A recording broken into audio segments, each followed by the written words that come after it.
여러분 안녕하십니까? 이가혁 라이브 이가혁입니다. 김건희 씨가 통일교로부터 받은 걸로 알려진 그라프 목걸이 실물이 법정에서 처음 공개됐습니다.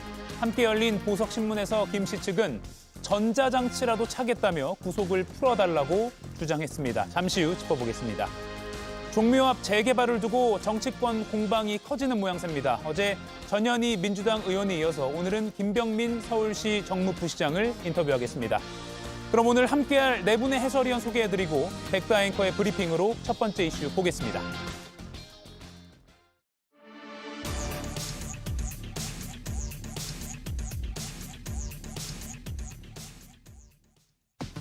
건진법사 전성배 측으로부터 그라프 목걸이 1개를 비롯하여 피고인 김건희가 수수 후 교환한 샤넬 구두 1개 및 샤넬 가방 3개를 이미 제출받아 이를 압수하였습니다. 문제의 목걸이와 명품 가방들이 실물을 드러냈습니다. 보석신문도 함께 진행된 오늘 공판. 김건희 씨도 부축을 받으면서 등장했는데요. 유경옥 등과 진술을 논의한 정황이 확인된다라는 특검 주장에 접견에서 반려견 이야기만 했다라고 맞선 김 씨 측. 유경옥 전 행정관은 목걸이와 샤넬 가방의 전달책으로도 지목되고 있는데요. 샤넬백 2개 다른 물건으로 교환한 거 맞으세요? 김 여사가 사실 알고 있었나요? 물건들을 김 여사한테 전달됐을까요? 김 여사가 시켜서 하신 걸까요? 한방 구조대원 목걸이 누가 준 걸까요? 안에 사용감이 있네요. 해당 명품들을 직접 살펴본 재판부는 이렇게 말했습니다. 네, 오늘 법정에서 판사들이 직접 흰 장갑을 끼고 샤넬백, 구두, 그리고 그라프 목걸이를 세세하게 살펴봤다고 합니다. 이 소식은 잠시 후에 이야기 나눠보도록 하겠습니다. 먼저 오늘 보석신문에서 김건희 씨 측이 역시나 건강 문제를 이유로 들었습니다. 허가를 해준다면 전자장치도 부착하겠다. 휴대폰은 사용하지 않는 것, 이거 조건 받아들이겠다 이렇게 강조를 했습니다. 신영 의원님, 심신 불안 정도 강조를 했는데 이런 전략이 보석 허브 여가 판단에는 어떻게 좀 작용할까요? 아무래도 보석 허가를 할 때 정말 치료를 받을 상황인지 건강상의 문제는 없는지 이런 부분들까지 점검을 할 수밖에 없을 겁니다. 하지만 김건희 씨 구속되기 이전부터 본인의 식욕저하, 체중 감소, 불안정, 불면 여러 가지의 건강상의 이유를 계속해서 댔었고 그럼에도 불구하고 구속이 된 상황에서 지금 재판을 받고 있지 않습니까? 그런 부분에 있어서 보석을 해야 되는 상당한 건강상의 문제가 있는지에 대해서는 아직까지 객관적으로는 판단되기 어려운 상황이고 지금 김건희 씨 측의 주장만 있는 상황이라고 생각을 합니다. 특히 그동안 입만 열면 거짓말처럼 명품백에 대해서는 그리고 명품 귀걸이, 목걸이 모든 것들에 대해서 거짓말한 것들이 많이 드러나지 않았습니까? 홍콩에서 가품을 사갖고 지인한테 선물한 것처럼 아니면 뭐 또 어머니한테 선물한 것처럼 여러 가지 거짓말들이 드러날 때마다 선택적인 인정을 하면서 그동안의 진술이 계속 바뀌었는데요. 어떻게 보석을 하겠느냐. 특검은 반대할 수밖에 없는 상황이고 만약에 보석으로 인한 뭐 여러 가지 조건부 그런 보석이라 하더라도 실제로 유경옥 전 행정관도 지금 뭐 묵비권을 행사하고 있고 아크로비스타에서 상주하면서 그 여러 가지 반려견들을 케어하고 있지 않습니까? 여러 방식으로 루트로 인해서 진술 모의를 할 가능성을 배제 못한다라는 부분 이런 부분에 있어서 보석을 당장은 허가하기는 어려운 상황이다라고 말씀드리겠습니다. 예, 재판부의 판단 결과는 아직 나오지 않았습니다.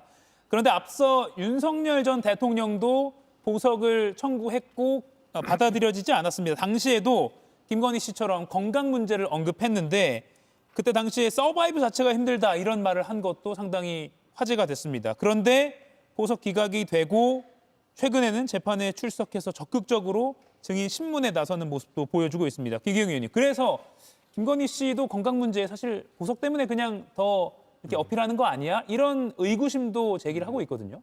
그러니까 우선적으로 이제 보석 여부를 볼 때 판사께서 실질적으로 전문가는 의사 소견을 당연히 들어보지 않겠습니까? 그렇기 때문에 본인이 아프지 않는데 아프다고 강변을 한다고 해서 될 일은 아닌 것 같습니다. 그게 이제 사실상 보석을 한다는 게 피의자한테는 방어권 보장을 위해서는 굉장히 필요하지만 또 특검 입장에서는 어떻게 보면 특혜처럼 비춰질 여지가 있기 때문에 재판부 입장에서는 객관적인 수치와 근거를 가지고 얘기를 할 것 같고요. 앞으로 이제까지 어떻게 보면 김건희 여사가 그리고 여사 측에서 재판에 대해서 굉장히 적극적으로 임했다고 한다면 그런 게 아무래도 심리적으로 재판부가 판단을 하는데 플러스가 될 것 같고 여러 가지 정황을 봤을 때 인정할 부분에 있어서 뭔가 거짓말을 한 듯한 인상을 줬다고 한다면 보석 허가에 있어서 부정적 영향을 끼치지 않을까 싶습니다. 예. 특검은 증거인멸 우려가 있다라고 하면서 이거 받아들이면 안 된다 이렇게 재판부에 주장을 하고 있습니다. 오늘 김건희 씨 측은 4차례 압수수색 때문에 이제 인멸할 증거도 남아있지 않다 이렇게 또 반박을 했고요. 그런데 지난 6일에 특검이 아크로비스타를 추가적으로 압수수색할 때 문을 열어주고 상황을 지켜본 인물이 바로 김건희 씨 측의 최측근 중에 한 명인 유경옥 전 행정관이었다고 합니다. 김윤영 의원님, 그러면 유 전 행정관이 증거를 인멸할 수 있는 것 아니야? 라는 또 의심으로 이어지거든요. 뭐 그런 의심은 할 수는 있다고 봅니다만 예. 실제로 저는 이루어지지는 않을 거라고 봅니다. 왜냐하면 유경옥 전 행정관 같은 경우는 지금 굉장히 관심 대상이 되었습니다. 증거인멸이라는 중죄를 저질렀을 경우 본인이 받을 책임이 너무 많고요. 거기다가 지금 유경옥 전 행정관은 자칫 잘못하면 본인이 모든 죄를 덤탱이 쓸 수 있는 상황이기도 합니다. 그렇기 때문에 그런 섣불리 증거를 인멸하거나 그러지는 않을 것 같습니다. 사실 김건희 여사 입장에서 가장 큰 본인의 방어 논리의 아킬레스건이 유경옥 행정관인데요. 그 이유가 뭐냐면 지금 재판부에서는 유경옥 전 행정관을 증인으로서 김건희 여사 재판에 지금 계속 출석하라고 하고 있는데 불출석하고 있습니다. 예. 문제는 불출석하는 것뿐만 아니라 불출석 사유서조차도 제출 안 하고 있는 상황인데요. 이렇게 되면 결국에는 김건희 여사 측에서는 본인이 열심히 성실히 재판에 임하고 있고 증거인멸의 우려가 없다고 하지만 재판에 불출석하는 사람이 핵심 측근이지 않습니까? 예. 이렇게 되면 충분히 재판부 입장에서는 김 여사 측에서 방어 논리에 대해서 의구심을 가질 수밖에 없고 굉장한 아킬레스건이기 때문에 모든 주목과 관심을 받는 게 유경옥 전 행정관입니다. 예. 그렇기 때문에 저는 증거인멸 같은 위험한 범죄를 할 것 같지는 않습니다. 제가 짧게만 네, 설명드리자면 윤석열 전 대통령과 김건희 여사 사이에는 아이가 없습니다. 그래서 반려견과 반려묘가 많습니다. 저도 뭐 예전부터 거기를 가봤지만 마리수가 한 10여 마리 되거든요. 뭐 써니, 마리, 세롬이 뭐 유기견도 있고요. 그리고 시각 안내견도 있다가 이제 나이가 들어서 그거를 보살피는 역할을 합니다. 네, 은퇴한 그 시각장애인 안내견이요? 예. 그렇기 때문에 그거는 자식같이 하는 데 있어서 지금 윤석열 전 대통령도 그렇고 김건희 여사도 지금 영화의 몸이기 때문에 그런 측면에서 본인과 같이 일을 했던 사람한테 자식 같은 반려견, 반려묘에게 그렇게 좀 보살핌을 주는 거다.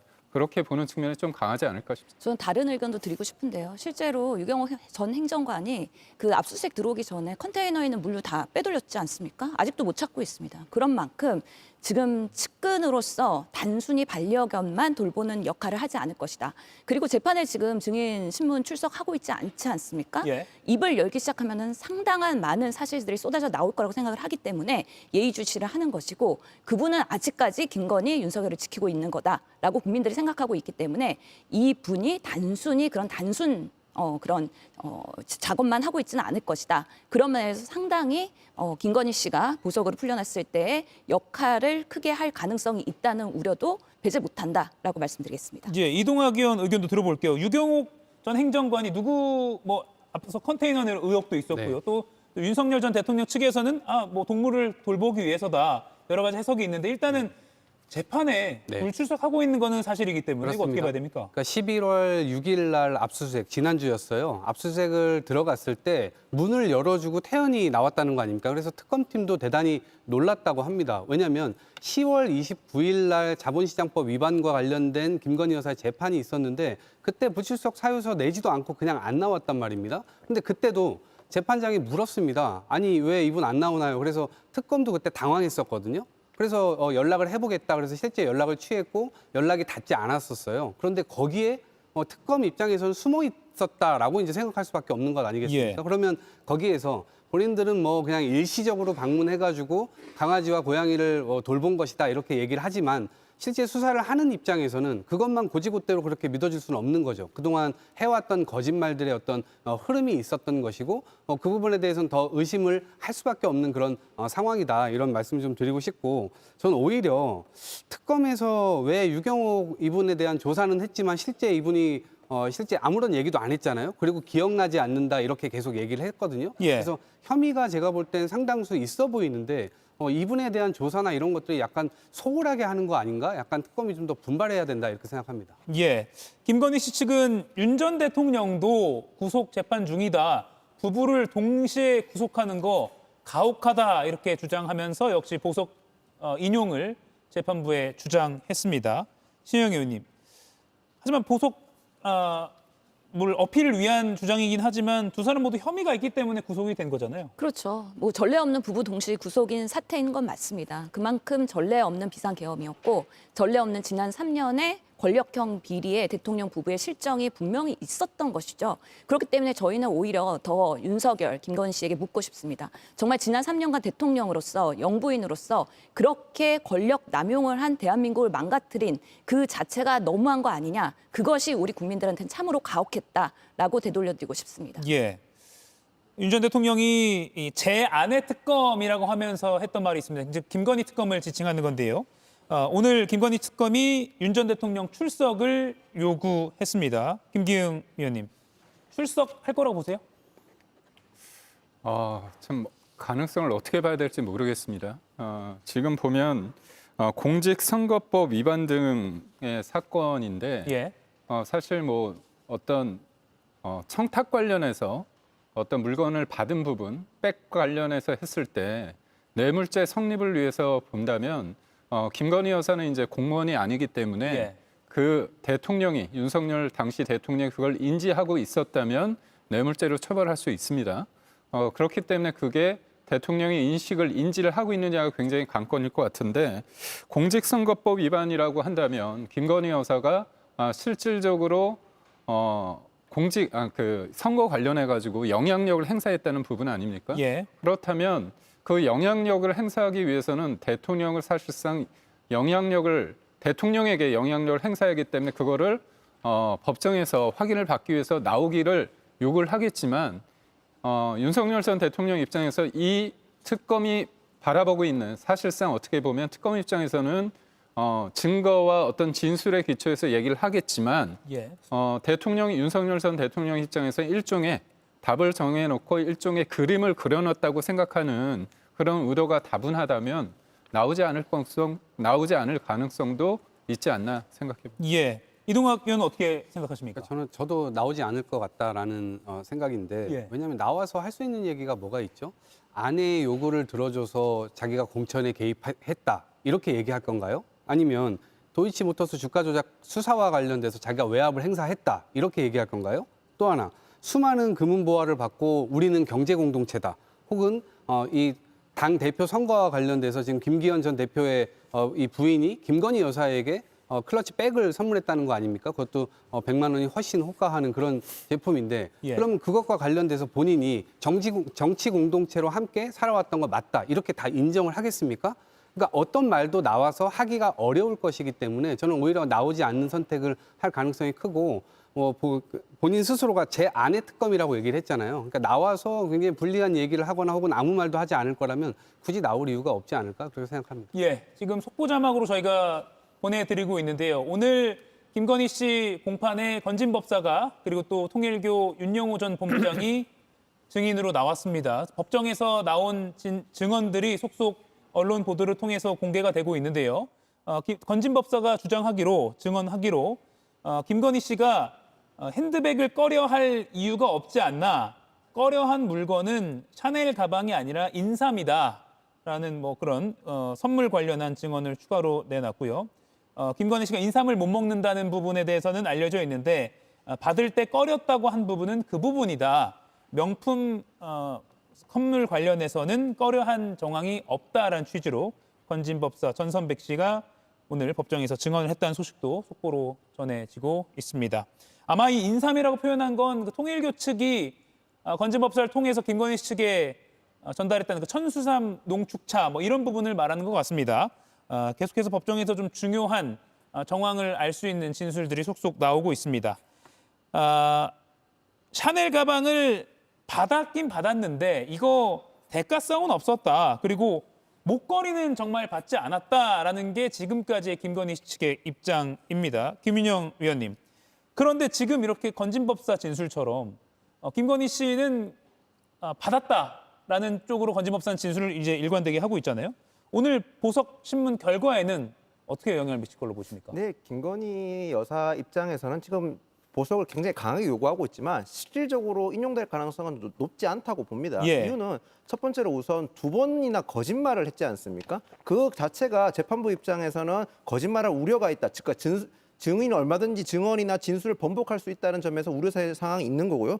두 번째 같은 경우는 보통은 재판이 지나치게 지연돼서 1심 6개월보다 구속기간 최대 6개월인데 그 6개월보다 재판이 더 지연될 경우에는 구속을 최소화하기 위해서 보석을 인용해 주기도 하지만 현재 재판은 굉장히 빠르게 진행되고 있습니다. 거기다 마지막으로는 김 여사 측의 입장에서는 보통 지금 이번 재판만 있는 게 아니라 다른 혐의로 수사나 재판을 받고 있지 않습니까? 예. 또 최근에는 간저 사건 관련해 가지고 압수수색까지 받은 상황이기 때문에 현 재판부 입장에서는 다른 혐의로 수사나 재판을 받고 있는 혐의가 있기 때문에 쉽게 보석을 인용해 줄 것 같지는 않습니다. 저는 다만 이번 오늘 특검 측에서 김건희 여사의 보석에 대해서 인용하면 안 된다는 논리 중에서 김건희 여사가 사회적 지위를 고려해서 석방을 해서는 안 된다는 말을 했었습니다. 이 말은 굉장히 잘못된 발언이라고 생각을 합니다. 모든 법은 평등하게 적용돼야 되는 겁니다. 지금 김건희 여사나 윤석열 전 대통령이 법에 대해서 마음대로 휘둘러서 이런 문제가 있다고 주장들 하시는데 그렇다 하더라도 재판에 있어서 특히 특검 입장에서는 더욱더 공정하고 적법 절차에 맞게 수사를 하셨어야 되는 겁니다. 그런데 오늘 나와서 했는 말은 저는 굉장히 좀 적절하지 않다고 생각을 합니다.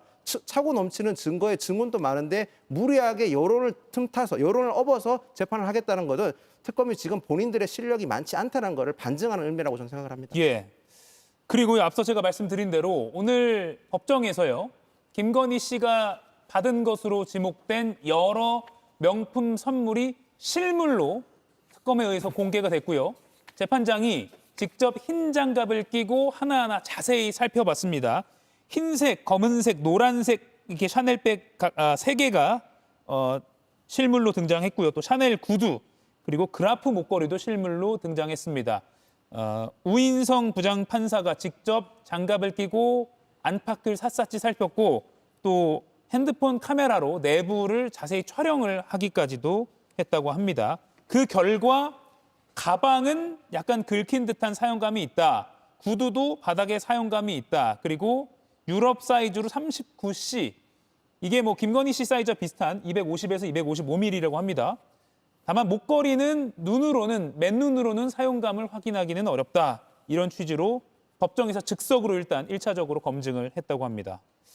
이거 신영 의원님, 직접 이렇게 실물을 흰 장갑을 끼고 판사가 검증했다는 것도 사실 법정 경험이 많지 않으면 좀 신기한 장면입니다. 예, 새로운 사실은 현장의 그런 소식이라고 저는 생각을 하고요. 예. 실제로 김건희 씨가 받긴 했지만 특히 샤넬백 가방 2개는 받았지만 목걸이는 받지 않았고 심지어 샤넬백 가방도 사용하지 않았다라고 주장을 하고 있기 때문에 특검에서 주장하는 사용감이 있는데 라는 것에 대한 재판장의 검증의 시간이 오늘 이루어진 거라고 봅니다. 그 결과 이미 버클에서도 비닐이 다 벗겨져 있었고요. 그리고 신발에서도 바닥에 스크래치가 있었다면 그거는 명백하게 사용을 했다라고 재판부가 인정할 수밖에 없을 것이라고 생각을 하고요. 아마 지금 목걸이 같은 경우에는 육안으로는 뭔가 사용을 하게 되면 스크래치나 여러 가지 손상이 있을 수 있는데 예. 그런 것들이 어렵기 때문에 이런 부분은 좀 전문가의 감별사들의 그런 판단이 필요하지 않을까라고 생각을 하는데요. 이것도 보면 김건희 씨가 결국에는 받았지만 나 청탁과 알선 수재하지는 않았어. 그리고 사용하지 않았어라고 선택적인 사실 인정을 하면서 어떻게 하면 양형을 줄여볼까. 그리고 법꾸라지의 모습을 보이고 있는 거기 때문에 이런 오늘의 재판의 과정을 보면 보석을 풀어주기는 너무 어렵다라는 것들의 하나의 또 근거가 되지 않을까라는 생각이 듭니다. 예, 김기용 의원은 이 실물 검증에서 어떤 부분에 주목하셨어요? 저는 판사가 전문가인가요? 그거 보면? 저는 모르겠습니다. 저도 법정 관련해서 제가 법조 출입을 했습니다. 그런데 전문가가 아니라 판사 재판부가 그거를 본인이 흰 장갑을 끼고 이렇게 본다? 저는 좀 생경한 장면이라고 보고 있고 사용감이 있을 수 있겠죠. 근데 그게 중요한 게 누가 사용했느냐 아닙니까? 그러니까 김건희 여사 관련해서는 뒤늦게 이제 가방 2개는 자기가 받았다고 얘기를 하는데 그라프 관련해서는 제가 모른다. 난 받지 않았다고 얘기했고 김건희 여사 측에서 얘기했던 게 뭡니까? 자기 각질하고 표피 이런 세포 관련해가지고 전문가한테 의뢰를 해서 그다음에 소위 말한 몸에 있는 털 그런 것까지 자기가 해서 전문가한테 의뢰를 하겠다 그런 얘기를 했습니다. 그래서 이 재판에 대해서 많은 사람들이 관심이 있는 게 맞습니다. 그러다 보니까 재판부도 일종의 장치가 필요했던 거 아닌 것 같습니다. 내가 이 정도까지 이거에 대해서 굉장히 정밀하게 들여다본다 얘기를 하는데 재판부가 판단한 건 그건 아닌 것 같아요. 전문가들의 의견을 취사 선택을 할 뿐이지 본인이 직접 물건을 들여다보면서 이거에 대해서 뭐 사용감이 있다 없다 이렇게 얘기하는 건 좀 지나치게 여론을 의식한 행보 아닌가 싶습니다. 예. 물론 뭐 오늘 재판부가 직접 맨눈으로 확인한 걸로 최종적으로 이게 판단에 담길지 또는 각 뭐 브랜드 전문가를 또 의견을 참고할지 이건 지켜봐야 될 것 같습니다. 김용 의원님, 어제요 또 주목할 만한 법정 증언이 나왔는데 이건 전성배 씨 증언 재판에서 나온 건데 건진 법사가 정신적으로 대통령 부부를 이끌어줬다 이런 증언이 또 다른 정치 브로커 사업가로부터 나왔습니다. 정신적으로 대통령 부부를 이끌어줬다. 그러니까 김건희 씨와 건진 법사가 상당히 오래전부터 가까웠다 이런 정황인데 지금 건진 법사는 김건희 씨에게 불리한 증언을 하고 있잖아요. 이게 재판 전체에 좀 미칠 영향 어떻게 분석하십니까? 이제는 아마 재판에서는 각자 도생이 아마 남발될 겁니다. 예. 아마도 자신들의 형량을 낮추기 위해서라면 무슨 발언이든 무슨 진술이든 다 할 거라고 저는 예상을 합니다. 지금 상황에서는 어찌 보면 옛날이었으면 어떻게 보면 권력에서 어떤 희망을 갖거나 아니면 자신의 형량을 어느 정도 김건희 여사를 방어함으로써 본인이 어느 정도 수혜를 입을 수 있지 않을까, 형량에서 어느 정도 혜택을 받을 수 있지 않을까라는 생각을 했을 수도 있지만 지금 상황으로 봐서는 거의 완벽하게 각자 도생하고 있는 것처럼 보입니다. 특히 정치 브로커 김모 씨나 건진 법사 같은 경우는 저런 분들의 특징이 있습니다. 가장이 심하고 허장허세가 심하면서 동시에 본인의 이익기를 굉장히 잘 찾습니다. 지금 그런 모습이 뚜렷하게 보입니다. 실제로 오늘 저기 재판에서 증언에 보면 뒷부분에 하나 더 있습니다. 내용이 예. 어떤 내용이 있냐면 올해 같은 경우는 청탁을 무조건 다 받아줬었지만 윤석열 전 대통령이 건진 법사에게 절을 하지 않음으로써 관계가 틀어졌고 그 틀어진 관계를 이후부터는 본인의 청탁이 하나도 수용되지 않았다는 얘기를 했었습니다. 이 말인즉슨 다르게 돌려보면 본인이 알선을 청탁을 했지만 청탁이 실제로 이루어지지 않았다는 말이거든요. 결국은 이렇게 빠져나가려는 본인의 죄를 줄이고 어떻게 보면 혐의를 빠져나가기 위한 수책만 지금 난무할 것 같습니다. 앞으로 재판에서 이런 각자 도생식의 증언들이 쏟아질 텐데 저희가 어디까지 믿고 어디까지 신뢰할 수 있을지는 재판부가 현명하게 판단해 줄 거라 저는 믿습니다. 예. 건진 법사가 정신적으로 대통령 부부를 이끌어주다 이 증언. 그런데 건진 법사가 지난 8월 JTBC와의 단독 인터뷰에서 비슷한 취지의 발언을 했습니다. 제가 이제 예언에 대한 어떤 이런 에너지만 있는 게 아니고 치유 능력이라는 것이 좀 있어요. 신체에 대한 치유.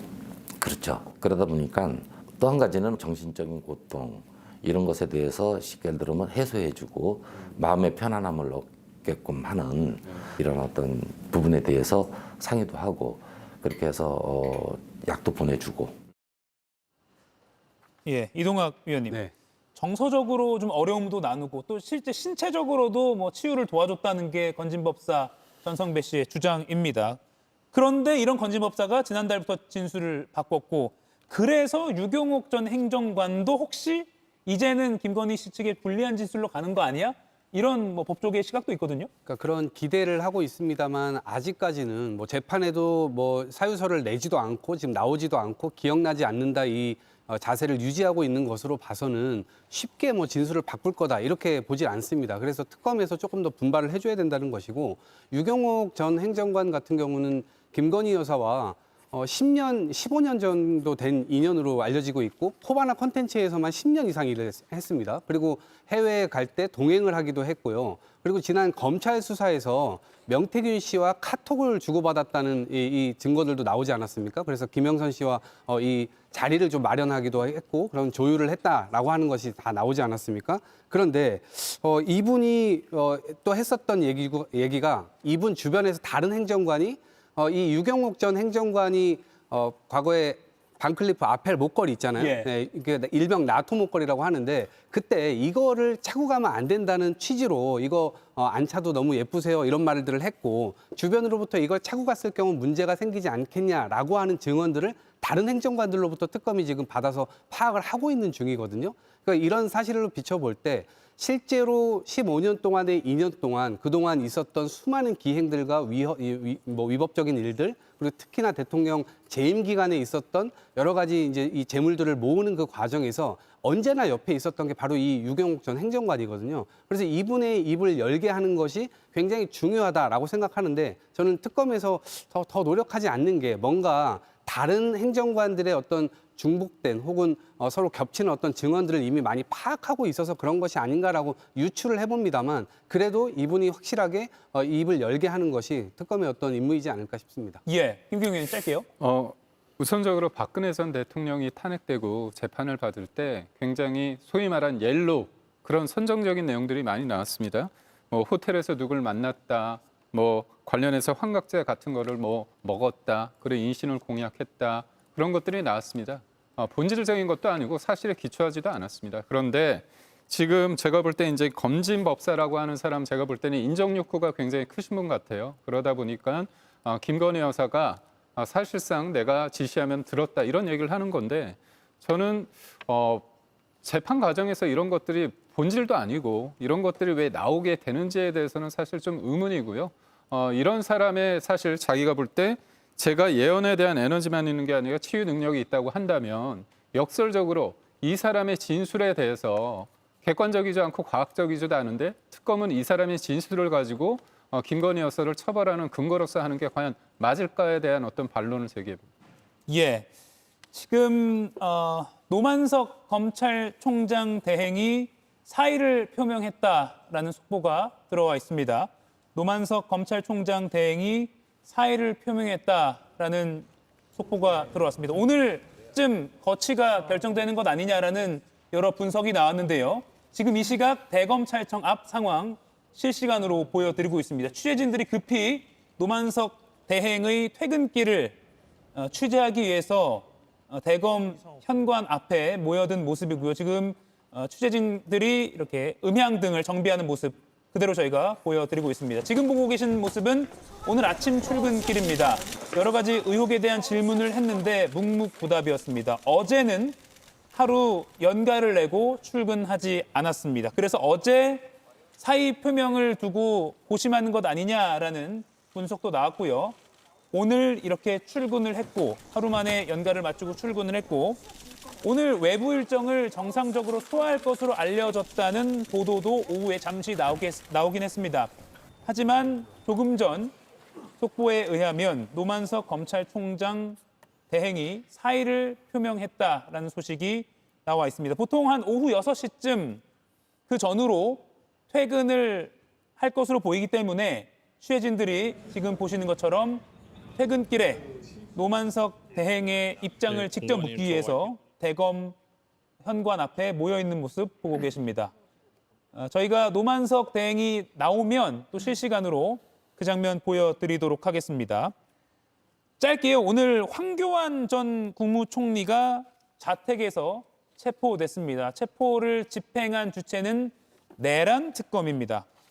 혐의는 내란 선전 선동 혐의입니다. 신영 의원님. 12월 3일 작년이죠. 그날 페이스북 등을 통해서 여러 가지 선동적인 발언을 했다. 이게 지금 특검의 시각인 거죠? 예, 그래서 고소고발되기도 했죠. 실제로 보면은 부정선거의 원흉인 선거관리위원회를 압수수색한 게 폭동인가? 그러면서 비상계엄을 두둔을 했고요.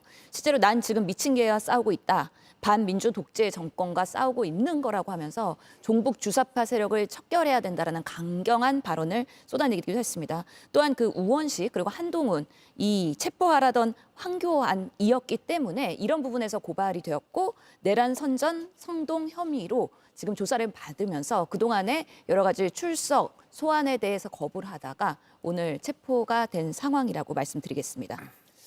네, 오늘 황교안 전 총리 자택에는 일종의 버티기 시도가 있어서 열쇠를 직접, 그 자물쇠를 직접 따서 사실상 문을 강제 개방해서 체포가 집행되기도 했습니다. 그런데 황 전 총리는 오늘 체포 후에도 그대로 전해드리면요. 미친 개와 싸우고 있다. 내란 자체가 없었다. 이런 주장을 펼쳤습니다. 김윤영 의원님, 이 주장 어떻게 보십니까? 말이 안 되는 주장이라고 생각을 합니다. 누가 뭐래도 당시 황교안 전 대표가 물론 정치적인 지위도 상실했고 어느 정도 영향력이 없어졌다고는 하지만 그래도 최소한 저런 발언을 하는 것은 굉장히 부적절한 처사라고 생각을 합니다. 거기다가 지금 본인에 대한 체포영장에 대해서도 계속 불응했었지 않습니까? 그 과정에서 저런 강제 집행이 있었고 그런 강제 집행에 대한 반발 심리로 저런 강한 어조로서 쓰는 것 자체가 과연 지금 시점에서 보수 진영에 맞는지 전 의문입니다. 물론 황교안 전 대표는 더 이상 국민의힘 소속이 아니기 때문에 제가 더 이상 코멘트할 부분은 없는 것 같지만 그럼에도 저런 발언 자체는 지금 우리 정치가 나아가야 될 방향성에 있어서는 굉장히 저해하고 통합을 저해하는 발언이라서 굉장히 유감스럽게 생각을 합니다. 예. 다시 한번 속보 전해드리겠습니다. 대검에서도 조금 전에 대변인실 명의로 공식적으로 언론 설명이 나왔습니다. 금일 노만석 검찰총장 직무대행은 사의를 표명했습니다. 자세한 입장은 퇴임식 때 말씀드리겠습니다라고 입장이 공식적으로 나왔습니다. 어제 하루 연가를 내고 출근하지 않았고요. 거취를 고심하는 것 아니냐는 분석이 많이 나왔지만 오늘 오후에 한때 정상적으로 외부 활동을 할 것으로 알려졌다라는 보도들이 나와서 다시 사의보다는 정상 업무 수행을 하는 것 아니냐라는 관측도 나오긴 했습니다. 다만 조금 전 노만석 검찰총장 직무대행이 공식적으로 사의를 표명했다라는 대검찰청 대변인실의 발표가 있었습니다. 그리고 아마 잠시 후에 퇴근하는 길에 취재진들의 질문에 답변을 할 가능성도 있습니다. 이 시각 대검찰청 앞 모습 보고 계십니다. 아마 나오게 된다면 이 문을 통해서 나올 것이고요. 또 퇴임식이 급히 잡혀서 간이 형식으로라도 퇴임식이 열린다면 일부 대검 지도부들만 모아서 퇴임식을 연다면 이때 짤막하게 기념사진 촬영 정도만 하고 일종의 문건 등을 통해서 입장이 나올 가능성도 있습니다. 이른바 대장동 항소 포기 관련해서 어떠한 입장을 낼지 주목이 되기 때문에 많은 취재진들이 이렇게 대검 현관 앞에 모여서 노만석 총장 대행을 기다리고 있는 모습입니다. 김기흥, 이동학 두 위원께 짧게 이 질문만 좀 드릴게요. 어제 조태용 전 국정원장도 구속이 됐습니다. 그러면 한덕수 전 총리 한번 영장 기각이 됐기 때문에 일종의 자존심을 구겼다 이런 평가가 나왔는데 다시 수사에 좀 탄력이 붙을 거라 보세요? 김기흥 의원님 먼저. 전반적으로 흐름을 봤을 때 그 내란 특검 관련해서 본질적인 거는 내란죄 관련해서는 형사 재판을 윤석열 대통령 전 대통령이 받고 있습니다. 그래서 원래 본질적인 것은 외환 유치죄를 통해서 윤석열 전 대통령의 혐의를 씌우는 거였거든요. 근데 김정은과 윤석열 전 대통령이 당시에 공모를 해야 됩니다. 통모를 해서 전쟁을 일으킬 목적으로 통모를 해야 되기 때문에 그건 사실상 불가능해서 외환 유치죄의 가장 낮은 단계인 이적죄로 하는 겁니다. 그런데 그 무인기를 보낸 것이 실질적으로 통상적인 어떻게 보면 북한에 대한 비례적 대응 어떤 액션인지에 대해서 여러 가지 논란이 있거든요. 지금까지의 상황을 봤을 때 세계 특검 봤을 때 동력이 생각보다 본인들이 생각하는 것만큼 안 나오고 있습니다. 예. 그러다 보니까 이번에 마지막으로 추경호 전 대표에 대한 어떤 인신 구속에 대해서 여러 가지 좀 의미를 두고자 하는 부분이 있고 아무래도 한덕수 구속 이후에 저는 일정 부분 수사의 동력은 조금 낮아진 게 아닌가 그런 생각을 해요. 예, 이동학 저는 의원님. 이제 거꾸로 봅니다. 오히려 수사 동력은 더 세졌다. 왜냐하면 이번에 구속 이 신문을 할 때 준비했던 의견서가 거의 482장이라는 거 아닙니까? 예. PPT만 151장을 준비했었다고 합니다. 근데 크게 두 가지예요. 하나는 조태용 국정원장의 직무유기입니다. 그리고 두 번째는 국정원법 위반인데 이분이 어떤 잘못을 했냐면 비상계엄 사실을 사전에 알고 있었으면서도 국회에 이 보고하지 않았던 거. 이거 직무유기했죠. 그리고 두 번째로는 본인이 진실을 계속해서 외면했고 거짓말을 하니까 홍장원 전 차장이 굉장히 돋보였습니다. 그분은 진실을 가지고 얘기를 했었으니까요. 그런데 국민의힘 의원들에게 내란의 밤에 있었던 국정원 내부의 CCTV를 홍장원 파트만 다 편집해가지고 그거를 제공을 합니다. 그러면 국정원법에 나와 있는 정치 중립의 의무를 완벽하게 지금 위배를 하고 있는 거거든요. 그래서 특검에서 이 두 가지 지점을 정확하게 파고들어서 밝혔고 이제 그 지점이 인용이 되지 않았나 싶고요. 앞으로도 이 탄력을 좀 받아가지고 예. 내란 특검에서 앞으로 남아있는 사람들 더 있지 않습니까? 추경호 전 원내대표도 그렇고 남아있는 분들까지도 다 정확하게 명명백백히 밝혀서 구속하고 정말 수사에서 모든 여죄를 다 밝히는 것이 좋겠다 이런 생각입니다. 제가 30초만 주시면 예. 저는 도리어 홍장원 1차장이 국정원의 정치 중립 의견을 위반한 부분이 있습니다. 왜냐하면 계엄의 그날 박선원 민주당 의원과 문자를 교환했고요. 그리고 우리 국민들이 다 알고 있습니다. 홍장원 1차장이 처음에 어두운 곳에서 캄캄한 곳에서 자기가 왼손으로 갈겨 썼다고 했는데요. 그거 관련해서 나중에 본인도 알아보지 못하는데 보좌관한테 정서로 쓰게 하고 가피를 하고 초반에 없던 메모가 다시 생겨나고요. 급기야는 자기의 진술이 왔다 갔다 하다가 뭐라고 얘기를 했냐면 내가 병원에서 입원해서 투약을 받아가지고 그때 정신이 혼미한 상태라 그런 얘기를 했습니다.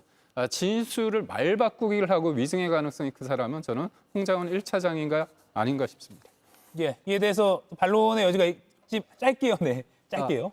조태용 전 국정원장이 뭐라고 얘기를 했냐면 대통령을 보필하지 못해서 송구하다고 얘기를 했습니다. 예. 근데 국정원이라고 하는 것은 국민의 안전과 재산 이거를 지키는 것이지 대통령 심기경호하라고 있는 자리 아니거든요. 그래서 아주 부적절한 말도 했기 때문에 저는 그 지점에서 명확하게 구속되는 게 맞다 이렇게 봅니다.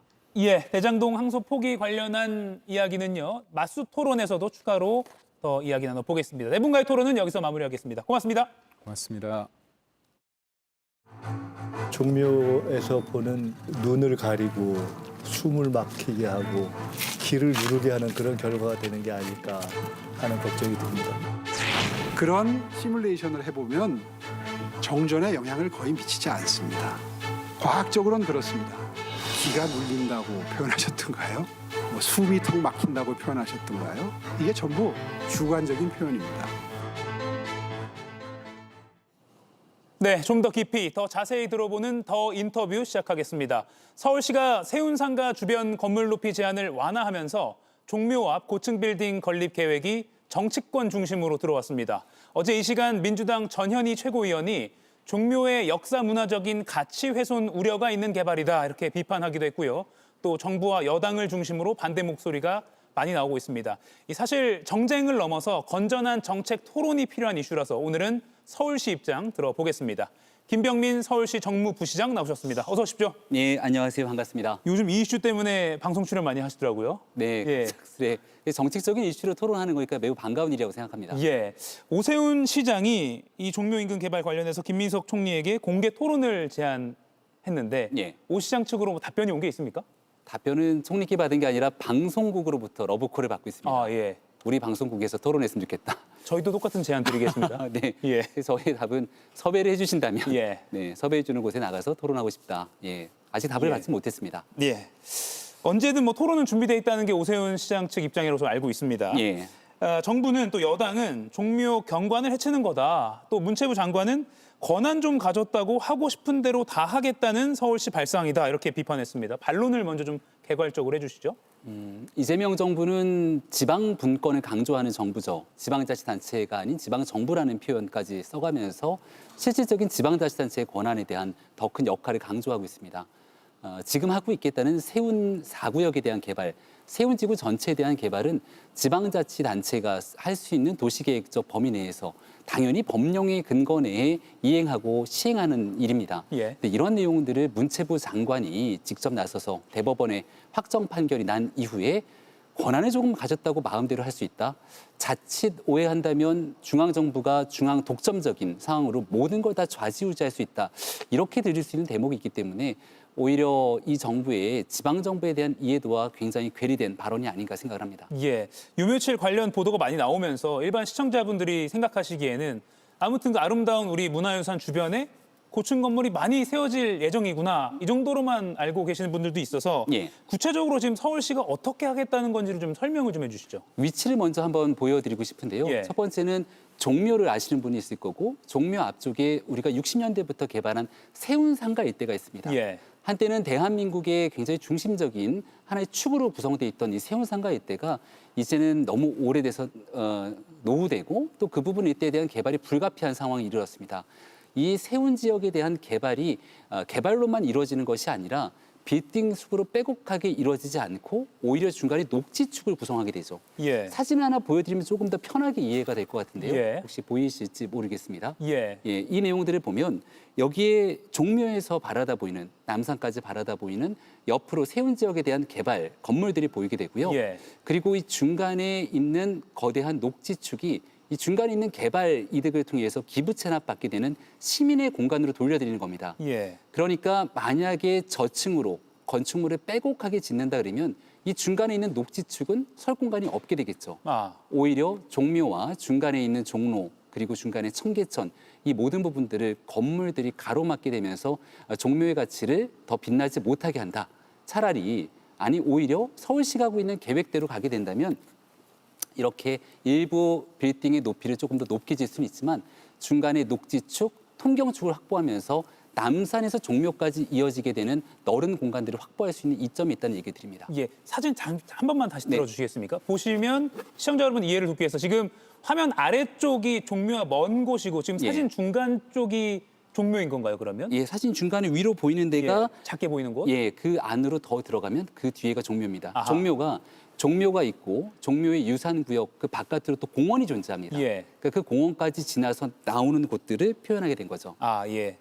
알겠습니다. 그러면 이번 계획, 변경된 계획이라고 표현하겠습니다. 그 핵심이 기존의 71.9m까지 그 높이 제한이라고 한다면 네. 141.9m, 그러니까 아파트로 따지면 한 30층 정도 높이였던 걸 60층 정도까지 가능하게 하는 것. 그러니까 높이 세워서 오히려 녹지 공간을 확보하겠다. 이게 서울시의 지금 생각인 거군요. 이게 이제 잘못된 오해라고 볼 수 있는데 층수를 쳐서 60층, 30층 이러면 굉장히 높게 느껴질 수 있지 않겠습니까? 이게 한 번에 똑같은 층수를 높이는 것이 아니라 종묘와 가까운 종로구역은 조금 낮게 설정하고 그 뒤로 청계천으로 가면서 조금씩 높이가 높아집니다. 이 종로 측과 가까운 쪽에는 한 20층 정도의 건축물 높이가 되고요. 뒤로 올라가게 되면 30층이 조금 넘는 높이가 되는 게 현재 서울시의 계획입니다. 그리고 과거에 낮았던 계획을 어느 날 느닷없이 갑자기 높게 바꾼 것이 아니라 이 사업이 2004년도에 정비구역을 지정하고 2000년대부터 추진해 왔던 일입니다. 2009년도에 사업 시행 인가를 위해서 신청했을 때가 최고 높이 120m가 조금 넘는 높이로 신청을 했는데 문화재위원회의 심의를 거치는 과정들을 통해서 높이가 낮아지게 됐던 상황을 다시 최근 들어서 이 사업성이 안 나오고 계속 지지부진돼 있던 상황이었거든요. 그것을 법정 기준 내에서 할 수 있는 조치들을 서울시가 다시 원복한 상황으로 볼 수 있을 겁니다. 예. 그럼에도 불구하고 서울시에서 너무 개발이나 사업성에만 우선하는 것 아니야? 문화재적 가치에는 좀 등한시하는 거 아니냐? 이런 반론도 많이 있거든요. 그래서 저희가 이제 보여드리고 싶은 또 하나의 축이 기본적으로 이 종묘는 세계 유산 아닙니까? 그러니까 세계 유산으로 보호할 수 있는 유산 구역이 넓게 포진되어 있습니다. 그리고 그 유산 구역에 넓게 포진된 공간으로도 부족하기 때문에 여기에서 100m까지는 우리가 역사 문화 환경 보전 지역이라 해서 보전할 수 있는 곳 100m까지의 범위를 더 확장하고 있습니다. 이 안에서는 개발이 제한되는 거죠. 그러니까 거기에 만약에 고층 건물을 짓겠다면 그건 법적으로 허용되지가 않다 말씀드립니다. 이 100m가 지난 곳에 세운 4구역이 개발을 하고 있음에도 불구하고 지금 이 그림을 조금 보여드릴 수 있을 것 같은데요. 법에서 규정하고 있는 안각 기준이라는 게 있습니다. 27도 안각 기준. 이건 제가 말씀드린 보전 지역 100m 내에서 의무로 적용하게 되는 건데 이 종묘 정전에서 봤을 때의 27도 안각 기준을 적용해서 100m가 넘어가면 안 해도 되거든요. 이 기준들을 적용해서 쭉 보게 되면 그 높이가 140m가 조금 높게 나오게 되는 이 그림들을 볼 수 있을 겁니다. 이 27도 안각 기준까지도 적용을 해서 가능한 한 종묘라고 하는 문화유산에 어느 정도 방해가 되지 않는 부분들의 폭을 확보하기 위해 서울시가 노력했다는 점도 함께 말씀드리고 싶습니다. 그러면 쉽게 말해서 김민석 총리가 그 현장 방문했을 때 만약에 서울시 계획대로 하면 시야가 다 가로막힐 것이다, 뭐 기가 눌릴 것이다 이런 취지로 말한 것은 실제와는 서울시 계획과는 다르다라는 것인가요? 일정 부분들을 강조했는데 종묘의 정전에서 바라보고 있는 남산을 바라보는 방향이 있을 것 아니겠습니까? 이 기준과 그 총리께서 얘기했던 세운 4구역, 지금 개발을 고층으로 짓겠다고 하는 곳은 정전에서 바라보는 남서쪽에 위치했습니다. 그러니까 방향 자체도 다르고 일정 부분 건축물이 올라오는 경우들은 볼 수 있겠지만 그게 종묘 전체 통경축을 다 훼손한다 이렇게 보기가 어려운 측면이 있을 겁니다. 그리고 이해를 돕기 위해 한 가지만 꼭 말씀드리고 싶은 게 있는데요. 우리가 90년대 세계유산으로 등재가 되지 않습니까? 자연적인 환경 가치를 통해 유산 등재가 되는 경우도 있고 이 문화적인 가치를 인정받는 경우도 있습니다. 종묘는 우리 왕들이 조선시대 왕들이 모여 있는 곳이지 않습니까? 여기에 대한 보편적이고 탁월한 가치를 인정받아 세계유산으로 등재가 되는데 여기에 대한 조선시대에 대한 건축물의 가치 그리고 종묘에 대한 재래, 종묘 재래악처럼 이 무형의 컨텐츠적 가치가 같이 결합되어 있는 상황을 볼 수가 있는 겁니다. 그렇기 때문에 여기에 100m 밖에서 올라가게 되는 건축물 때문에 종묘가 유산으로서 갖고 있는 가치를 훼손한다고 주장하는 건 조금 무리한 주장이라는 말씀도 드립니다. 유네스코 세계유산 관련해서 하나만 더 여쭈면 1995년에 국제기념물 유적 협의회에서 이게 유네스코 자문기관이라고 하는데 네. 이때 권고를 한 게 있습니다. 고층 건물, 그러니까 종묘 주변으로 고층 건물이 들어서지 않도록 보장해 달라라는 보장을 원한다라고 권고를 남겼습니다. 그럼 이 권고를 해치게 되는 것 아니냐, 어긋나게 되는 거 아니냐 이런 우려가 있거든요. 유네스코의 자문기관 예. 이코모스의 권고사항을 90년대 거를 말씀 주시고 있는데요. 예.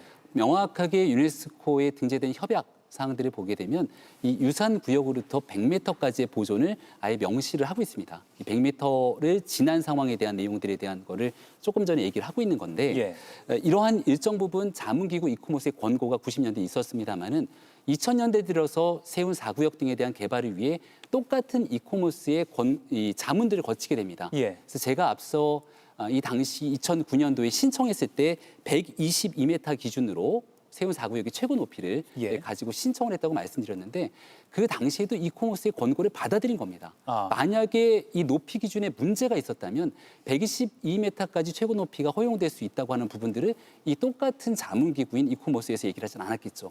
그렇다면 시청자 여러분들이 궁금할 게 그럼 왜 70m 기준으로 낮아졌는가? 이 부분이 아마 궁금할 수 있을 것 같아요. 애초에는 그렇게 설정했으니까요. 네, 이게 처음에는 앞서 말씀드린 것처럼 2004년부터 2009년까지 이 유네스코 자문기구의 권고를 받아 122m까지 갔던 게 문화재 심의를 거치면서 높이가 낮아진 겁니다. 그러니까 우리의 유산청과 문화재위원회의 심의의 결과가 나타난 부분들이라 이거는 유네스코가 갖고 있는 기준들을 가지고 무조건 높은 건물을 짓지 못하게 한다라는 얘기들과는 차이가 있다는 얘기들입니다.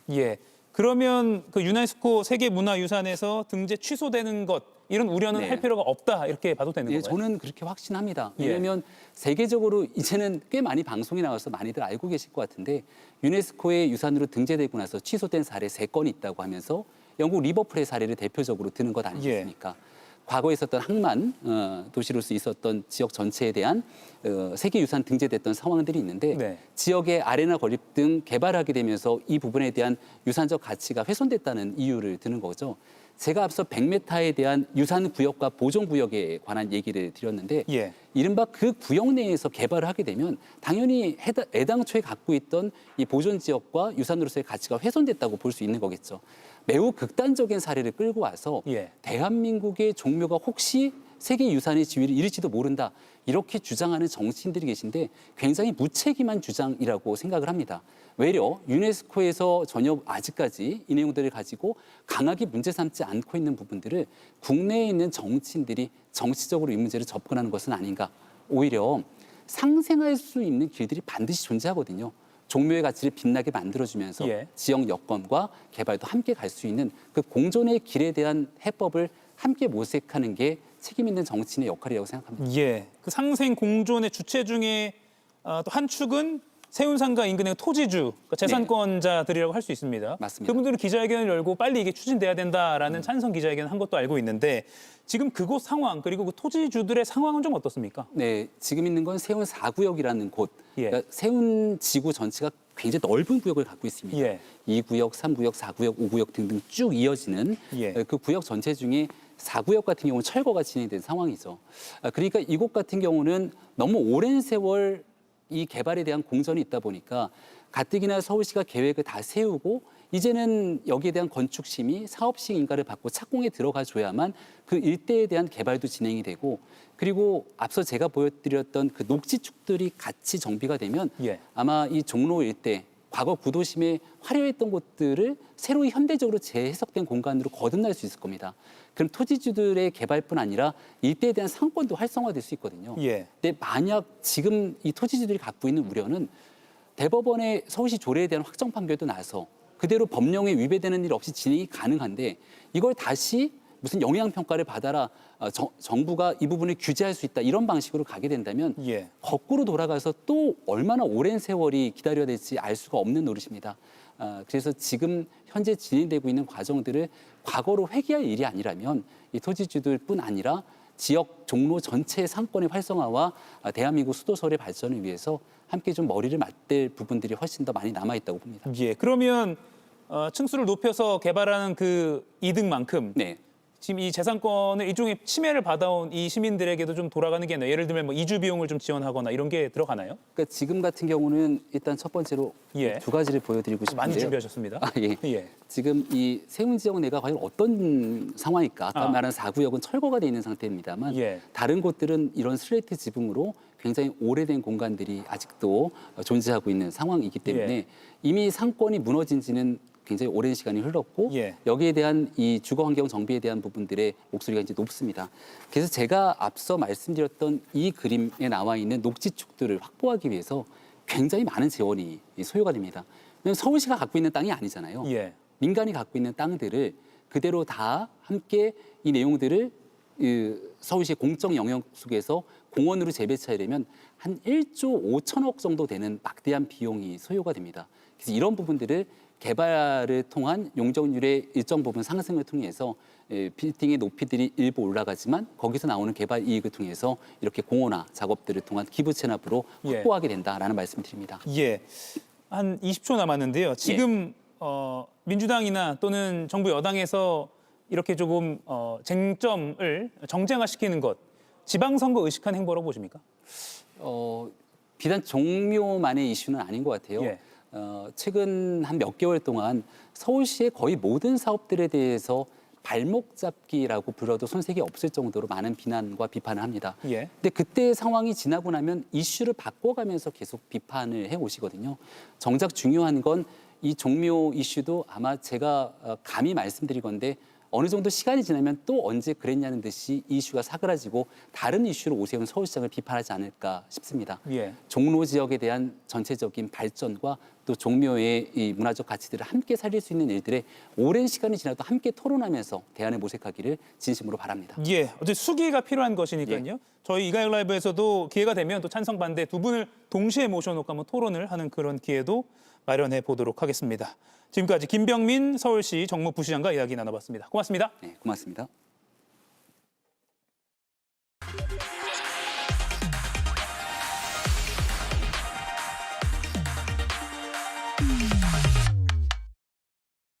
네, 수요일 정치 고수의 맞수 토론 박용진 전 더불어민주당 의원, 김성태 전 국민의힘 원내대표 두 분과 함께합니다. 어서 오십시오. 예, 안녕하세요. 네, 첫 번째 주제는 백다 앵커가 브리핑으로 준비하고 있습니다.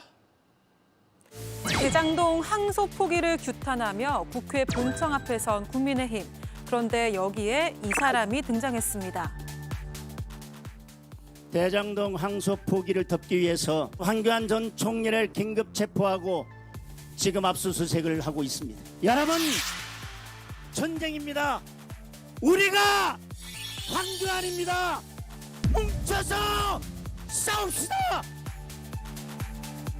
오늘 체포영장은 우원식 국회의장을 체포하라던 황교안 전 총리가 특검 출석 요구를 3차례 거부하면서 전격적으로 집행된 건데도 말입니다. 정성호 법무부 장관도 오늘 국회를 찾았는데요. 왜 대장동 사건 항소에 반대하셨습니까? 저는 뭐 반대한 건 없습니다. 아니, 그러니까 이 사안을 대통령 또는 대통령실 직원과 직접 또는 간접적으로 논의한 적 있습니까? 저는 뭐 사건과 관련해서 대통령실과 제가 논의하지 않지를 않습니다. 저는요. 법무부는 대장동 수사팀의 허위사실 유포 경위에 대한 조사에 들어갈 전망입니다. 네, 먼저 방금 들어온 속보부터 다시 한번 이 두 분께도 의견 여쭙겠습니다. 노만석 검찰총장 대행이 항소 포기 닷새 만에 사의를 표명했습니다. 아마 곧 퇴근길에 취재진 앞에 설 것으로도 보이는데요. 이 시각 대검 앞 상황 보여드리면서 제 옆에 패널 분들께 한번 여쭙도록 하겠습니다. 박용진 의원님, 예. 오늘 사의 예상하셨어요? 네. 예. 아니 저렇게 난리통을 만들어 놓고 검찰 수장이라고 하는 사람이 자리 보존하고 있는 것도 웃기고요. 이미 휴가를 들어가기 전부터 거취 표명하겠다라고 얘기를 한 바가 있어서 관둘 거라고 생각을 했고요. 지금 상황이 오히려 검찰의 뒤숭숭한 상황을 끌어갈 만한 본인의 리더십도 없고 그만한 능력도 없어 보이는 상황인 것 같습니다. 예. 김성태 대표님 어떻게 보셨습니까?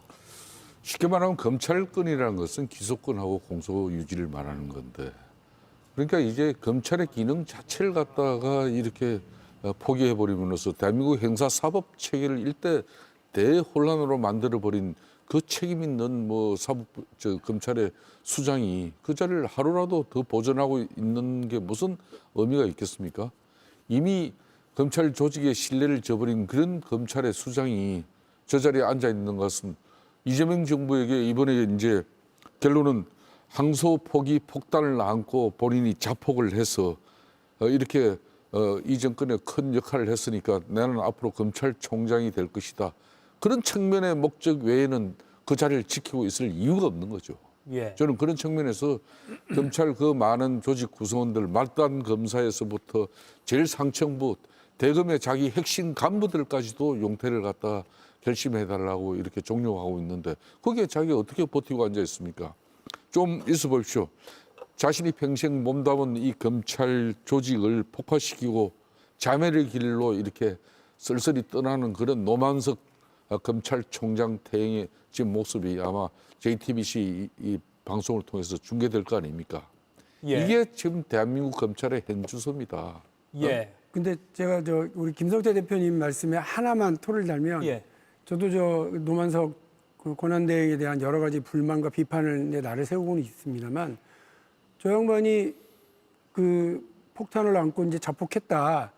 그렇게 해서 공을 세웠다 이렇게 표현하시는데 수리탄을 지금 오히려 여권 진영에 던져놓은 거 아니에요. 마치 무슨 협의하고 지시받아서 한 것처럼 그렇게 얘기를 해보려고 갔기 때문에 저는 검찰이 가지고 있는 자기 권한을 자기들이 판단하면서 제대로 판단하고 하지 못하고 예. 또 그 판단의 이후에 마치 대통령실 용산을 바라보면서 협의했다는 듯이 이렇게 얘기하는 바람에 스스로 폭탄을 안고 그냥 자멸의 길을 간 게 아니고요. 내무반에 수류탄 던져놓고 자기 혼자 빠져나가는 꼴이 지금 돼서 예. 저는 이 비겁한 검찰에 대한 비판은 저도 분명히 합니다만 그 결과로 예를 들면 이재명 대통령이나 민주당 정부가 무슨 실익을 챙긴 게 있어야 되는데 그런 것 없는 상황이라고 하는 점도 분명히 말씀을 드려요. 예. 그 부분에 대해서 이제 우리 박용준 의원님이 참 그래도 합리적이고 객관적이고 균형적인 어떤 그런 사고와 인식을 가지고 늘 이렇게 이제 민주당 입장을 저는 대변하는 그런 부분에 대해서는 상당히 저는 높게 평가를 해요. 그런데 지금 이 같은 경우는 실익이 없었다. 아니죠. 실익이 있는 거죠.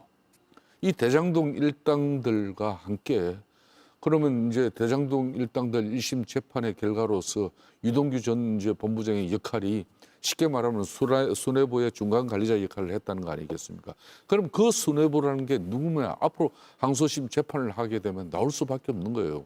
그럼 성남시장에서 대장동 개발에 사업의 인 허가권을 갖다 최종적으로 행사하는 사람이 누구냐 말이에요. 그러나 대표님, 그건 당시 이재명 시장이 될 수밖에 없는 것이고 이번에 이 검찰이 항소 포기함으로써 가장 실익을 지금 현재 추구하는 사람이 1차적으로는 이재명 대통령일 것이고 그리고 대장동 김만배 이 일당이 이제 1심보다 더 적은 행량으로서 이제 수감생을 마치고 나면은 엄청난 부를 축적한 그런 한마디로 대박을 터뜨린 사건이 된 건데 이걸 가지고 실익이 없다고 그렇게 볼 수 있는 거죠. 대장동 일당이 실익을 돈을 챙기고 대박을 터뜨린 게 민주당한테 어떻게 도움이 돼요? 저희 민주당이랑 이재명 대통령한테 실익이 아니고 이재명 대통령에 대한 대장동 관련 사건은 아시겠지만 이미 다른 재판부에서 재판이 진행되고 있는 것 아니었습니까? 그러니까 이 문제는 이 문제랑은 달라요. 그렇기 때문에 이 재판이 중지되는 것도 아니지 않습니까? 어쨌든 저 피고인들이 항소를 했기 때문에 재판이 계속 진행될 거고요. 다만 이들에게 불이익을 더 못 주는 건 안타까워요, 저도. 그리고 민주당으로서 이 대장동 일당은 일벌백계 해야죠. 그리고 이들에 대해서는 어쨌든 엄히 처벌해야 된다는 게 저도 이미 대장동 사건 초기부터 했었던 입장이고 예. 민주당의 기본적인 입장입니다. 그리고 이들이 오히려 이재명 대통령이나 민주당한테 여러 흙탕물을 튀기는 존재였던 것은 확실한데 이 재판에서 항소를 포기했다고 해서 민주당한테 도움되거나 이재명 대통령한테 실익이 있다? 저는 없다고 생각해요. 어차피 이재명 대통령과 관련된 대장동 사건은 별도 재판으로 진행되고 있지 않습니까? 자, 별도 재판으로 진행되지만은 대장동 이 사람들이 쉽게 말하면 성남시의 개발 특혜를 통해 가지고 엄청난 쉽게 말하면 자기 범죄 수익을 거둔 그렇죠. 사람들이고 그 과정에 쉽게 말하면 뇌물을 준 것이고 아니 그 뇌물 얘기는 아예 없어요. 그렇지가 1심에서는 뇌물 부분에 대해서는 이제 무죄로 했잖아요. 혐의가 그러니까 없지만은 말씀드리기 죄송한데 이제 그거 하나만. 이재명 대통령의 재판에는 뇌물죄 기소가 없어요. 아니 그러니까 배임이죠. 그래서 이제 배임만 제가 이제 있죠. 다음에 이제 이어가는 예, 겁니다. 예. 그럼 배임 부분에 대해서도 지금 이제 검찰은 약 5천억 그러니까 4,500억 가까운 이제 배임액이 있어가지고 몰수 보전을 지금 2천억이 넘게 해놨었잖아요. 그런 부분이 결국은 이제 450억 그런 1심 판결 결과로 이제 정리가 돼 있단 말입니다. 그러면 이제 항소심에서 이걸 다퉈야 되는 것이고, 그러면 이재명 대통령은 지금 이제 사법 리스크 중에 가장 큰 리스크 중에 하나가 대장동 백행동의 배임 혐의예요. 그러니까 이 대장동 사건의 개발의 이 핵심들이 쉽게 말하면 앞으로 항소심에서 이 사람들은 이제 항소를 했습니다만은 항소심에서 검찰이 공소 유지할 그런 어떤 실질적인 내용이 없어져 버렸어. 그러면은 당연히 그 재판의 결과는 이재명 대통령의 배임 혐의 자체가 틀어지는 겁니다. 그래서 이제 실익이 있다고 저는 주장을 하는 거예요. 예, 우상호 대통령실 정무수석도 이 재판에 대통령실이 개입해서 얻을 실익이 없다라고 인터뷰에서 밝힌 바가 있습니다. 이렇게 좀 여쭤볼게요. 지금 사의를 표명한 노만석 검찰총장 대행, 저희가 대검찰청 앞 상황도 실시간으로 보여드리고 있습니다. 아마 잠시 후 퇴근길에서 언론인들 앞에 설 수 있을 것으로 보이는데요. 노 총장 대행이 이진수 법무차관으로부터 항소 포기 선택지를 제시받았다. 이런 입장을 밝혔다는 언론 보도가 있었고요. 반면에 이 차관은 외압 없었다 이렇게 반박을 했습니다. 법무차관과 검찰총장 대행 간의 어떤 진실공방처럼 언론 보도에 따르면 그렇게 나오고 있는데 이 상황은 좀 어떻게 평가하세요? 그러니까 제가 지금 그것 때문에 말씀을 드리는 거예요. 그러니까 저 우리 김성태 대표님께서 무슨 지적을 하시고 싶어 하시는 줄 알겠습니다만 하나하나 결을 놓고서 따져보면 이재명 대통령이나 혹은 민주당 전체한테 오히려 폭탄이 던져진 거지 실익이 던져진 게 아니다. 이 말씀을 드리는 거고요. 제가 지금 그 노만석이나 물러났다고 사의 표명한 정진우 서울중앙지검장을 아주 비겁한 자들이다라고 얘기하는 이유는 자기들이 결정해놓고 그 이유를 여기저기서 이렇게 자꾸 뭐 여권의 압력, 정부의 압력에 의해서 그런 것처럼 해놓은 거 아니에요. 그게 압력이라고 느꼈으면 버텨야지 자기들이.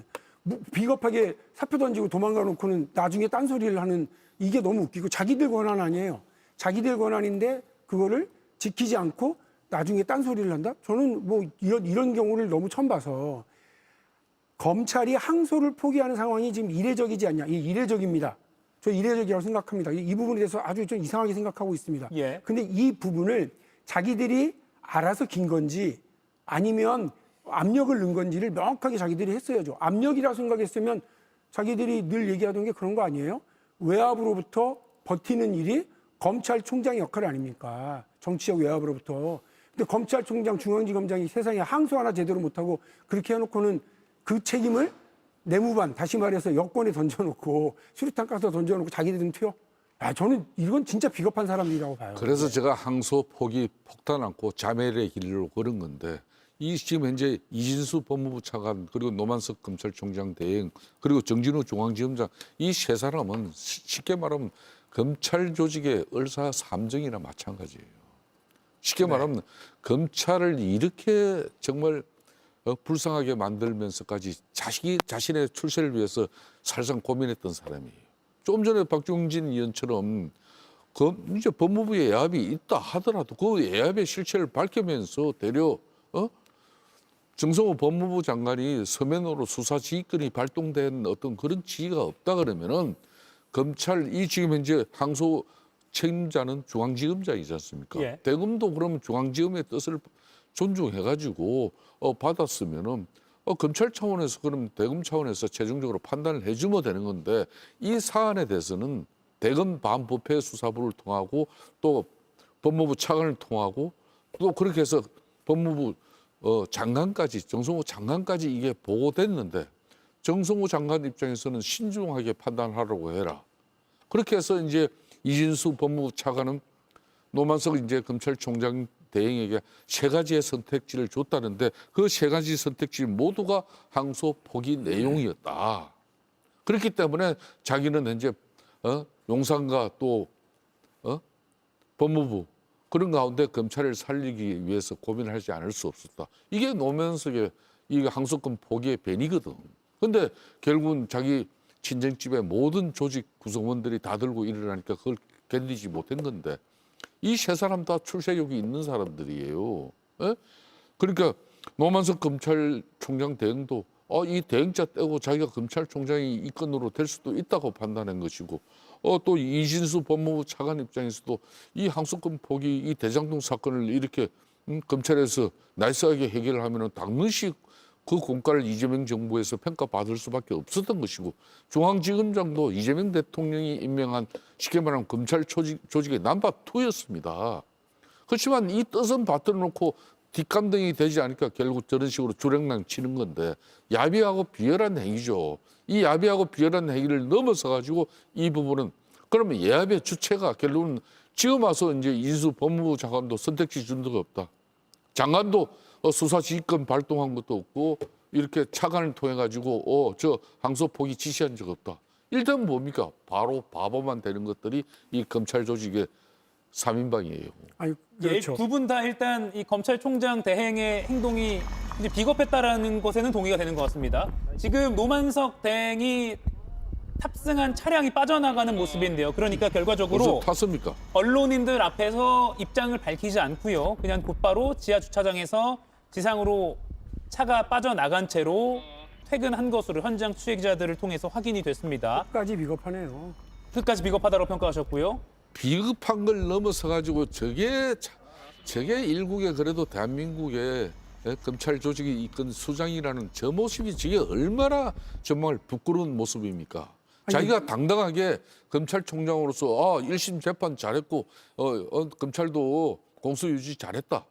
그래서 자기가 내린 그런 정말 고뇌 어린 결심이었다면 그 결심을 끝까지 지켜야지. 그런데 분명한 사실은 이거는 법무부 그러니까 장관 내지는 차관의 예합을 분명히 받은 것이고 그럼 법무부는 정성호 법무부 장관 혼자 입장이었냐? 안 그러면 대통령실하고 상의 없이 본인이 이걸 안고 끝나는 것이냐? 이건 아니라는 거예요. 이 부분을 그래서 이제 국회 차원에서 국정조사든 청문회든 특검이든 이걸 통해서 이 진실을 밝혀야 되는 거예요. 예. 제가 지금 노만석 권한대행한테 분노하는 건 우리 김성태 대표님과 비슷한 점도 있지만 포인트가 다른 게 또 있어요. 어떤 건가요? 김성태 대표님이 자꾸 저렇게 얘기하시잖아요. 외압이 있었으니까 저렇게 했을 거다. 근데 지금 퇴근하면서 자기의 뭐 소신이 뭐였는지 자기 그림이 뭐였는지 정확하게 얘기하고 그러고 가든지 아니면 외압이 있었으면 외압이 있었다고 만천하에 얘기하고 가든지 그랬어야 된 저렇게 해버리고 가니까 이제 보세요. 우리 김성태 대표님도 이 외압이 있으니까 외압의 실체를 밝히라고 얘기하고 아무 근거도 증거도 없이 또 우리 장동혁 국민의힘 대표는 대통령 탄핵하겠다고 그러잖아요. 예. 저는 그렇게 급발진하는 당대표 처음 봤어요. 아니 이렇게 검찰에서 무슨 뭐 논란이 하나 벌어지면 대통령 탄핵하는 나라예요, 대한민국이. 그러니까 그냥 곧바로 대통령 탄핵하겠다고 아무런 빌드 없이 하는데 그야말로 야당한테 대통령과 민주당에 대한 공격의 빌미만 지금 던져준 게 노만석 검찰총장 권한대행의 행태이고 그리고 정진우 중앙지검장의 행태이기 때문에 저는 저들의 그 행태에 대해서 비판적으로 얘기를 하는 거고 이 때문에 벌어지고 있는 모든 논란에 대한 책임 그들이 져야 된다고 생각을 해요. 아니면 증거를 제시를 하든지 야당은. 오늘 오전에 출근길에 노만석 대행이 묵묵부답으로 취재 질문에 아무 답변을 하지 않았고요. 그리고 조금 전에 저희가 방금 영상 보내드렸지만 사의 표명 후에 퇴근길에는 아예 카메라 앞에 서지 않고 차량을 탑승한 채로 지하 주차장에서 지상으로 빠져나왔습니다. 그냥 지금 보시는 것처럼 조금 전 대검찰청 상황입니다.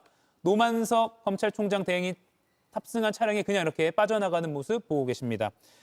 아마 대검찰청 대변인실이 공식적으로 밝힌 바에 따르면 퇴임식 때 자세한 내용을 밝히겠다라고 단서를 달았기 때문에 퇴임식이 언제 잡힐지 알 수 없지만 그때 지금의 이 상황에 대한 어떤 입장이 나올지 한번 또 지켜봐야 될 것 같습니다. 다만 박용진 의원이 지적한 대로 그 사이 시간 동안 어떤 정치적, 사회적, 소모적인 어떤 논쟁들이 좀 이어질 수밖에 없는 그런 상황 같습니다. 그렇습니다. 그러니까 이제 을사늑약 때 이 을사오적이 왜 두고두고 역사적으로 선조로서 그때 훌륭한 그런 업적에 대한 평가가 아니라 을사오적으로서 두고두고 이렇게 후손들에게 지탄의 대상이 되겠습니까? 나라를 팔아먹기 때문에 그러죠.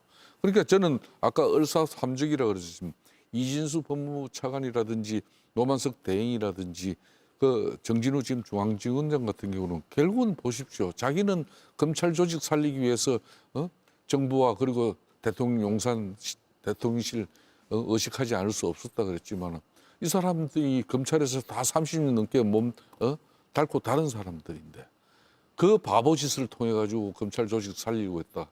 이미 9월 25일 날 정부 조직법 개정을 통해 가지고 검찰청은 1년 이후에 이제 해체가 이루어지는 해체쇼가 지금 진행되고 있는 과정이에요. 지금 이제 검찰 수사 보안권 가지고 이런 세심한 내용을 가지고 앞으로도 검찰 조직은 정부하고 긴밀한 또 논의도 하고 또 저항도 해야 될 것인데 일찌감치 이런 모습으로 자빠져 가지고 검찰 조직의 가장 핵심적 기능의 하나인 공수권을 포기해버리는 이런 바보 짓을 한 검찰의 수장들, 이거는 앞으로 보십시오. 직권 남용 부분에 대해서 직무유기 이런 여러 가지 부분에 대해서 이 사람들이 저렇게 퇴장한다고 절대 일이 끝나지 않을 겁니다. 예. 그렇다고 해서 저렇게 퇴장한 사람들 앞으로 정부적인 차원에서 저 사람들 절대 보호해 주지 않습니다. 법적인 판단은 당신 혼자 알아서 판단해라. 일이 되는 거예요. 저는 여기서 뭐 한 말씀 더 드리면 논의를 마무리하기 전에 아까 잠깐 언급했던 제1야당 대표의 이 가벼운 행태에 대해서 반드시 제가 지적을 하고 싶습니다. 대통령 비판할 수 있습니다. 제1야당 대표니까 또 여당 얼마든지 공격할 수 있습니다. 그러나 선을 지켜주셔야죠. 대통령의 탄핵을 제1야당 대표가 2부에서 공개적으로 올렸으면 그 즉시 본인이 삭발하고 단식하고 설서 쓰고 이런 결기와 각오를 가지고 뭔가 증거를 제시하고 해야 될 것 아닙니까? 본인 입으로 이재명 대통령을 탄핵하는 게 나라를 구하는 길이라고 그랬습니다. 나라를 구할 거면 본인도 목을 걸어야죠. 그런 것 없이 오늘 그냥 한가로운 일상이 지나가. 그리고 국회에서는 국회 모든 일상적인 그 회의가 다 그냥 여야가 앉아가지고 서로 협의를 하고 앉아 있어. 이게 지금 대통령 탄핵을 요구하고 대통령 탄핵을 부르짖고 주장하고 있는 제1야당 대표가 보일 태도입니까? 제1야당이 보여줄 태도 아니라고 보고요. 당장이라도 말 거둬들이고 사과하든지 아니면 진짜 국민들 앞에 당 해산 그리고 뭐 제1야당 대표의 목을 걸고라도 뭔가를 해야지 이렇게 그냥 가볍게 공격용으로 탄핵을 언급하다니요. 저는 이 부분에 대해서 반드시 지적하고 비판하지 않을 수 없습니다. 이 부분 질문 저도 드리려고 했는데 장동혁 대표가 이재명 대통령 탄핵까지 지금 이 상황에서 거론하고 있습니다. 근데 같은 당 김용태 의원도 이거 국익 차원에서 좋은 문제가 아니다. 오히려 탄핵은 중요한 순간에 써야 된다. 지금은 타이밍이 아니다. 이런 취지로 비판을 했거든요. 어떻게 보십니까? 김용태 의원이 그런 입장은 충분히 그렇게 가져갈 수 있습니다. 이제 다만 장동혁 대표가 아직까지 정치적으로 정치 경험 지금 한 4년여 정도인데 지금 이제 제1야당의 대표로서 그 막중한 또 책임과 또 소임 때문에 지금 상당히 지금 자신이 그 감정을 지금 주체할 수 없는 정도의 지금 큰 사건들이 벌어지고 있는 겁니다. 본인은 또 법조인 출신으로서 이제 특히 대한민국의 상권 분립 행사 사법 체계가 또 이렇게 무너지는 그런 지금 현재 상황을 갖다 정말 엄중하게 보는 것이고 그런 측면에서 자신이 지금 붕괴한 가운데 자신이 이제 정치적으로 내뱉을 수 있는 그런 지금 강력한 입장 의지의 표현이 일정 부분 지금 박용진 의원처럼 저렇게 이제 또 지적이 받을 수 있는 입장에 상대적으로 빌미를 또 이제 뭐 가진다 생각하지만 저 부분은 이제 뭐 제1야당 또 대표로서 정치적으로 한 뭐 발언 이상 지금 현재 그렇다고 해서 박용진 의원이 탄핵을 이야기했다 하더라도 그게 현실화될 수 있는 그런 쉽게 말하면 지위를 가지고 저런 이야기를 했다면 심각하게 받아들일 수 있지만은 지금 국민의힘 같은 경우는 제1야당이지만 절대 의석 부족으로 대통령을 탄핵하자 할 수가 없어요. 국정조사 하나 개최하고 뭐 특검 하나 그리고 청문회 하나 개최하지 못하는 상황 국민들 다 알고 있어요. 그렇지만 지금 이 시국 이 상황에서 저런 정도 표현이라도 해가지고 야당 대표로서의 역할을 뭐 자기는 최선을 다하고 있다는 그런 측면으로 이해해 주면 될 것 같아요. 시간이 1분 정도 남았는데 국정조사, 특검 도입, 야당, 여당 모두 다 주장은 하고 있습니다. 물론 뭘 할지는 이제 안건은 좀 달리 말하고 있지만요. 협의 가능성 어떻게 보세요? 뭐 거래를 형사하려고 시장에서 만난다고 다 거래가 성사되는 것도 아니잖아요. 서로 팔려고 하는 물건이 다른데 사려고 하는 물건이 다른데 그게 되겠습니까? 그래서 저는 정치적인 뭐 협의와 협상 대상일 수는 있지만 뭐 국정조사가 진행되기는 어려울 것 같고 서로 주목하고 있는 포인트가 너무 달라서 그건 어렵지 않을까 싶고요. 아마 야당도 이 관련돼서 무슨 정확한 물증, 확정, 그다음에 증인을 확보하고서 그 공방전을 좀 펼쳐나가는 게 아니라 예. 그냥 그 본인들의 추측과 그 본인들의 상상을 가지고서 지금 하고 있는 상황이거든요. 그러니까 이런 상황이면 오래가기도 어렵고 국정조사도 그냥 정치적 주장에 불과할 가능성이 많습니다. 예. 그러니까 이재명 정부와 정청래 대표의 이런 집권 세력의 당정이 상당히 지금 전략적 미스를 하고 있는 거예요. 불과 경주 엑스포를 갖다 APEC을 얼마나 나름 잘 치렀습니까?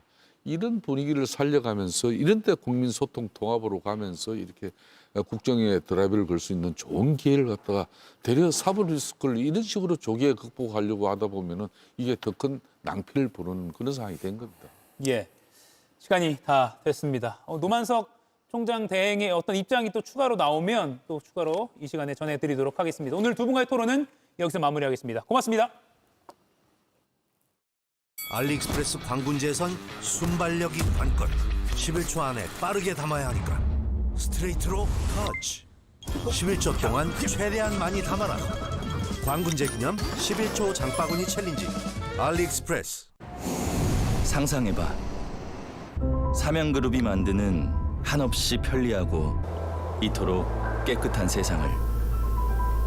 즐거움이 넘치고 걱정은 사라진 너의 삶을 말이야. 이건 네가 누리게 될 세상이자 지금 스페셜티가 만드는 미래. 미래의 가능성을 키웁니다. 삼양. 우리 애가 좀 작은가? 나 때문에 안 크면 어쩌지? 언제까지 기성장을 고민할 거야?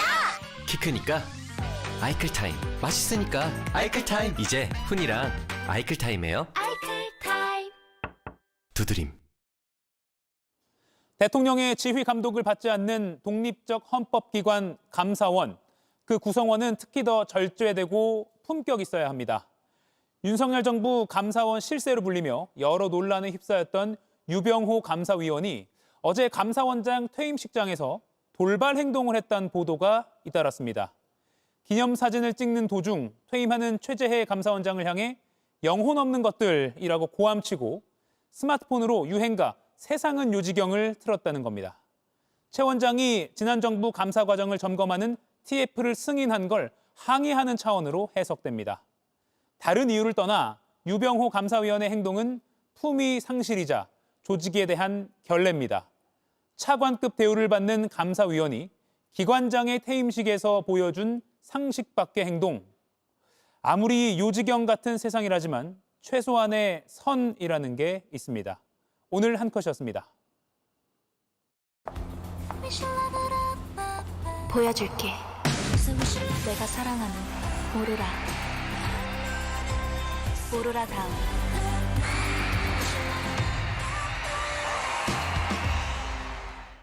러닝할 때 힘든 점이요.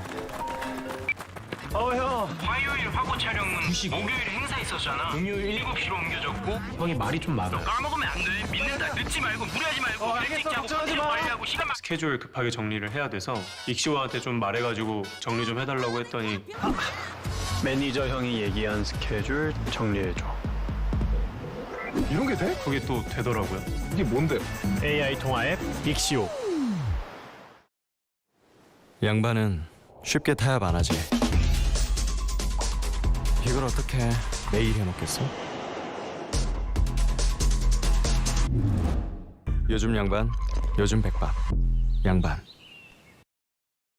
바로 이어지는 JTBC 뉴스룸 예고해드립니다. 윤석열 전 정부 대통령실이 은장식 놀이개, 산조 해금 같은 전승공예품 63점을 빌려간 걸로 나타났습니다. 이전 정부에선 없었던 일인데다가 어디에 쓰였는지도 파악되지 않습니다. 모두 반납됐지만 2점은 훼손돼서 수리와 변상을 했다고 합니다. 잠시 후 뉴스룸에서 자세히 전해드리겠습니다. 이가혁 라이브 오늘 순서는 여기까지입니다. 내일 오후 5시에 다시 뵙겠습니다. 고맙습니다.